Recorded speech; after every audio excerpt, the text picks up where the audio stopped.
क्या बांग्लादेश एक नए गृह युद्ध की तरफ बढ़ रहा है? क्या वहां हिंदू होना या भारत का दोस्त होना अब मौत की सजा बन गया है?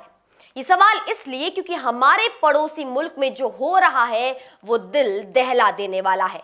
एक तरफ भीड़ एक बेकसूर हिंदू मजदूर को पीट पीट कर मार डालती है और फिर उसकी लाश जलाकर जश्न मनाती है। दूसरी तरफ एक छात्र नेता की हत्या होती है और पूरा देश आगजनी और हिंसा की लपटों में घिर जाता है। ये सिर्फ दंगे नहीं है, ये एक सोची समझी नफरत है जिसका निशाना है अल्पसंख्यक और भारत।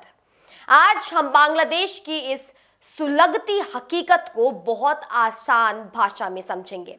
सबसे पहले बात उस खौफनाक घटना की जिसने इंसानियत को शर्मसार कर दिया है। गुरुवार रात बांग्लादेश के मेमनसिंह जिले में दीपू चंद्र दास नाम के एक 30 साल के हिंदू युवक को एक पागल भीड़ ने घेर लिया।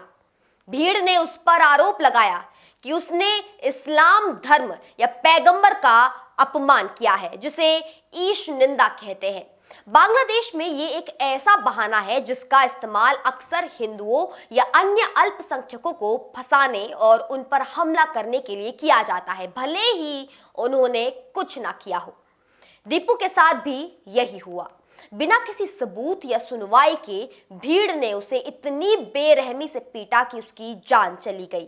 हद तो तब हो गई जब उसकी लाश को सड़क पर घसीटा गया और जला दिया गया। सबसे डरावनी बात यह थी कि पुलिस और सेना वहां मौजूद थी, लेकिन वे तमाशबीन बने रहे और भीड़ जश्न मनाती रही। अब आते हैं दूसरी घटना पर जिसने पूरे देश में आग लगा दी। शरीफ उस्मान हादी नाम का एक युवा नेता जिसने पिछले साल पुरानी सरकार को हटाने में अहम भूमिका निभाई थी, उसकी हत्या कर दी गई। वो इलाज के लिए विदेश गया था जहां उसकी मौत हो गई।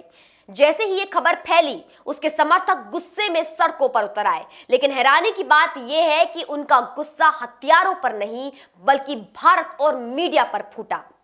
ढाका में बड़े बड़े अखबारों के दफ्तर जला दिए गए क्योंकि भीड़ का मानना था कि ये अखबार भारत के पक्ष में खबरें दिखाते हैं।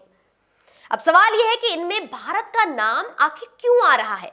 दरअसल बांग्लादेश में एक बड़ा वर्ग ऐसा बन गया है जो मानता है कि वहां की पिछली सरकार यानी कि शेख हसीना की वो भारत की कठपुतली थी।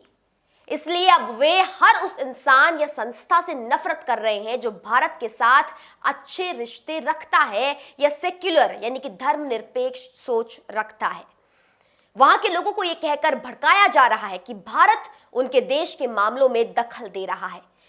जानकार मानते हैं कि इस नफरत को बढ़ाने में पाकिस्तान और चीन जैसी बाहरी ताकतों का भी हाथ हो सकता है, जो नहीं चाहते कि भारत और बांग्लादेश के रिश्ते अच्छे रहें। नतीजा यह है कि वहां का आम हिंदू और भारत समर्थक अब अपनी जान बचाने के लिए डर के साए में जी रहा है। यह स्थिति भारत के लिए भी चिंताजनक है क्योंकि पड़ोसी देश में लगी ये आग हमारे लिए खतरा बन सकती है आने वाले कुछ समय में।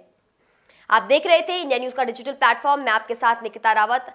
और आपको ये वीडियो कैसी लगी? अपनी टिप्पणी अपनी प्रतिक्रिया हमें कमेंट सेक्शन में जरूर दें। देखने के लिए धन्यवाद।